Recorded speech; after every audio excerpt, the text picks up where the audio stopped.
Hello everyone, welcome to our third session in that module, Agile and Hybrid Project Management. The topic that we are going to cover in that session is advanced techniques of scheduling. So basically we will delve into the different techniques of scheduling, we will discover the concept of float, and we will analyze how to use the critical path analysis. In the second part of the session, we will discover different methods to estimate time for the different project activities. Here you have the overview for this session. So basically, we are going to explain methods for activity duration estimation. I will explain how to build the critical path by using the forward and backward passes, and we will see how to determine the activity float, and also we will consider how to calculate the probability of a project finishing on time under estimations. First of all, I would like that you keep in mind which are the four key questions in project scheduling. These questions are about to explore what can be done now, what must you have done before starting other activity, what can be done at the same time, it means which activities can be run simultaneously, what must follow what you do now, it means which activities will start only after finishing other activities. Well, before explaining the critical path method, we need to understand the concept of critical path. This is basically the path through the project network with the longest duration. Obviously, the critical path can change when activities are completed ahead or behind a schedule. It means while the project evolves. The critical path activities are those with zero float in the project. It means with no option to be delayed. We will explain later the concept of float. Critical path put the focus on the identification of activities in a project which are critical and give a good understanding about the shortest time to complete the whole project in a logical order, in a logical sequence. The critical path analysis was developed in the latest 50s by a corporation called Remington Rand Univac. They were looking for an improved control of production to sales turnaround. As we said before, the main purpose of critical path analysis is the identification of the longest sequence of dependent activities which must be carried out to complete the project. The main utility of this analysis is that this enables project managers to see the impact of delays and to identify which activities have some degree of tolerance in terms of delay. In the critical path analysis, we follow two stages, the forward pass and the reverse or backward pass. The starting point to do this analysis is to build a diagram, a network diagram following the activity on node approach.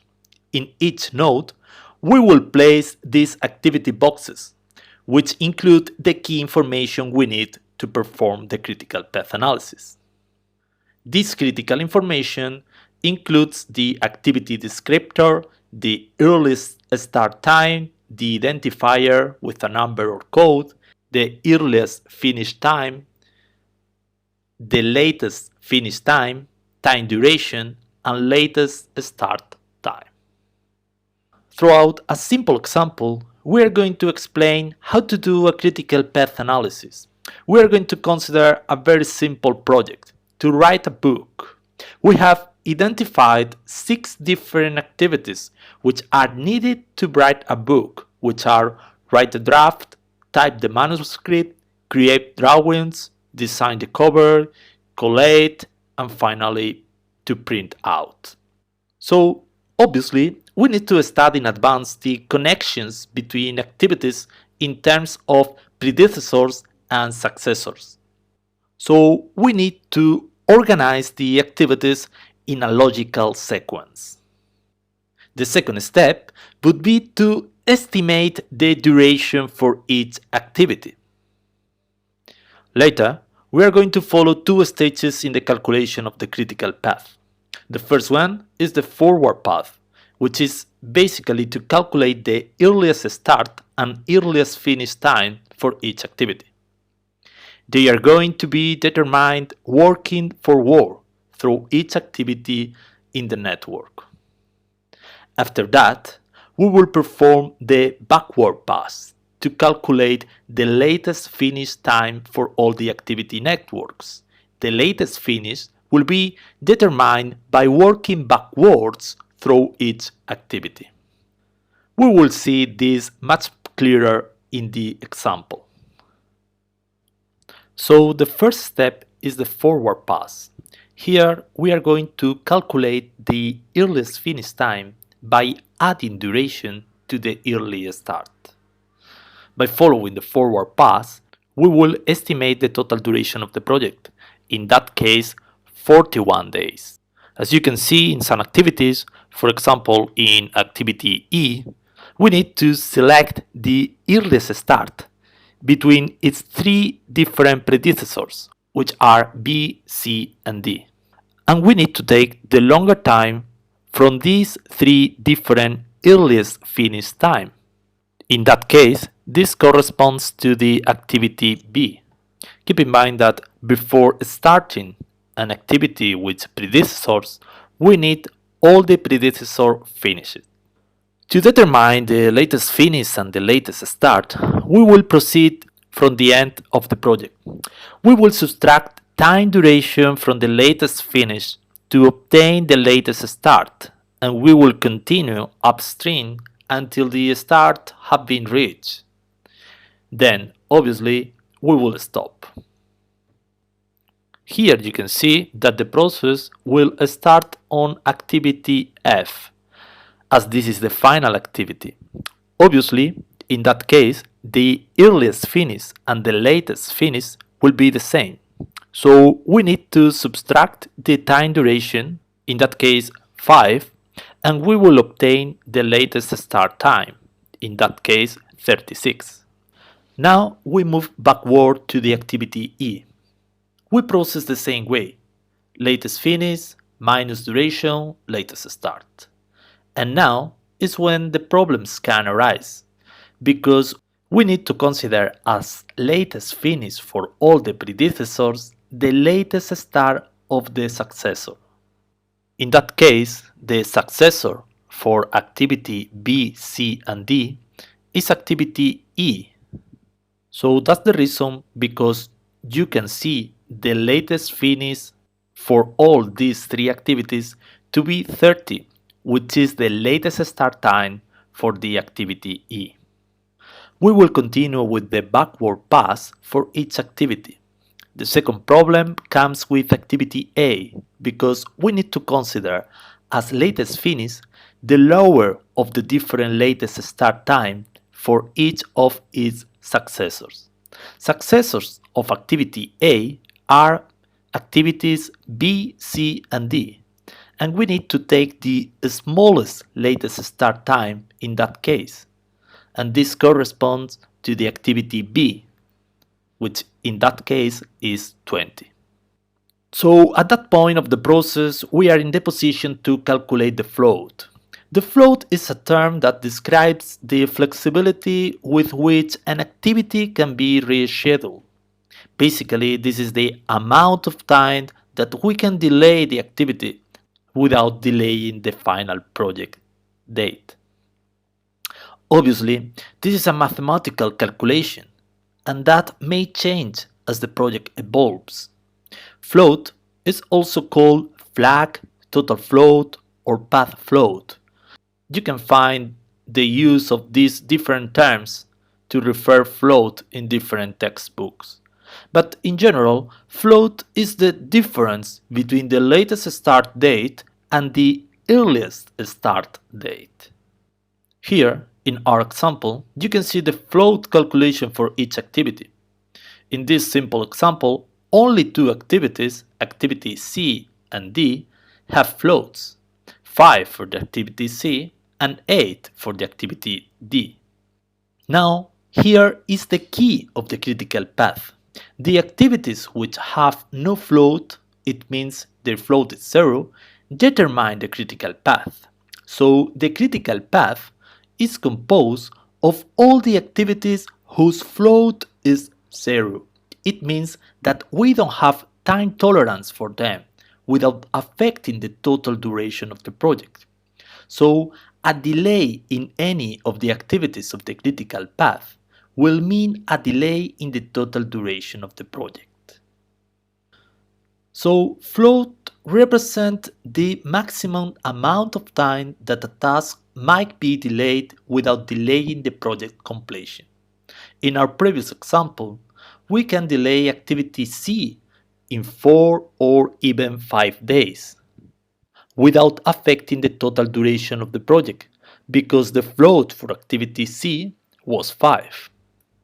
So float time is very valuable because this gives us managerial freedom and some flexibility in the project. Which are the main limitations to critical path analysis? First of all, it's important to share the slack, the floats with the team. Sometimes project managers decide to hide this information in order to keep the tension high in the project team, but definitely this is not a good practice. Second limitation is that resources are not visible in this representation. And the third one, and maybe the most important, is that the critical path analysis can be very complex in larger projects.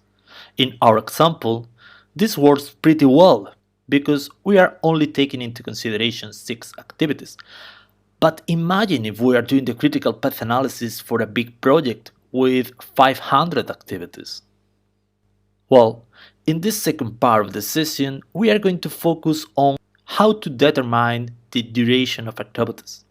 This is definitely the most challenging aspect in project scheduling because, as we say, by definition, projects are unique. So it means that the time determination is quite difficult because we have to face a lot of uncertainty. So to estimate time, we can consider 3 different main approaches. The first one is to rely on experience, basically by looking at previous projects which are similar to the project that we are doing. Second one is to consult expert opinions, contact previous project managers, experts, consultants. And the third one is the mathematical derivation. Basically, this is the use of probabilistic methods to analyze the most likely time for activities, to analyze the best case, most likely case, and worst case scenarios. So, we have different methods to estimate time and resources. The bottom-up method is typically used to validate top-down estimation before final investment decision. Also, we have more analytical approaches by adding detailed estimation for labor and non-labor resources to complete the activities.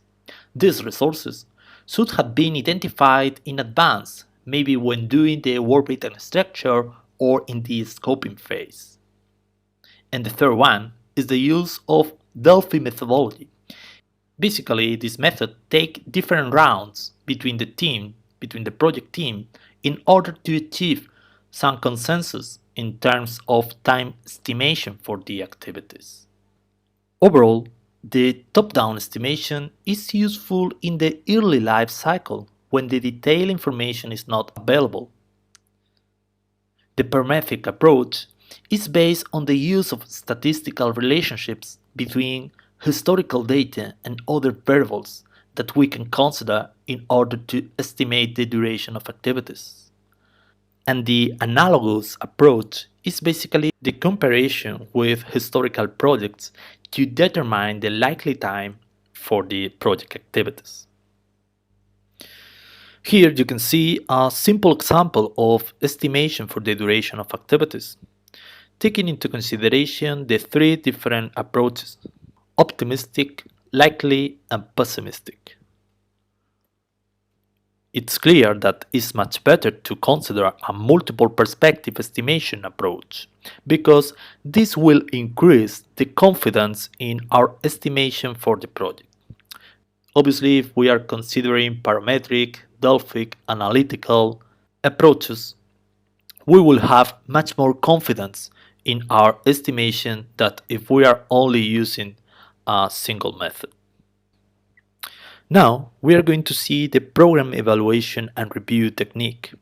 Basically, this technique is based on similar concept used in the critical path method. Obviously, the main limitation is that the activity estimations are made by human beings, and therefore there will be error prone. But basically, the rationale behind that is that we are going to consider three different estimations. The optimistic one, which is the shortest possible time in which the activity can be complete. The realistic estimation, which is the consideration of the most likely time in which the activity can be completed. And the pessimistic time estimation, which is the longest possible time the activity could require.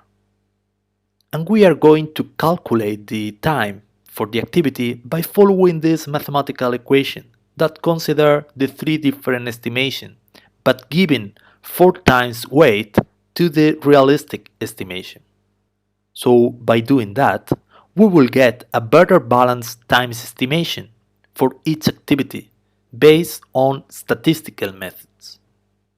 And finally, it's also interesting that you consider the different types of task dependencies. Here you can see that we consider dependencies from finish to start, start to start, finish to finish, start to finish. Maybe it's a good exercise for you to think of some examples of these dependencies in the construction industry. Now you can pause the video and take a couple of minutes before continue and see the examples. Here you have some examples from the construction industry that will help you to understand better the different types of task dependencies. But it's good that you consider that there are logics which are generally accepted and there are others which are considered as bad practice. Please consider only the acceptable practice when you are designing your Gantt chart. So we have arrived to the end of this session. In that session, you should have understood how to construct the critical path by using the forward and backward paths. And also now, you know different methods that can help in the most challenging aspect of project scheduling, which is the estimation of activity durations. Here you can see the bibliography and extra readings for this session. We will be putting this concept into practice in the synchronous session, together with the explanation and practice on how to build a Gantt chart. I'll see you on our synchronous session. Goodbye for now.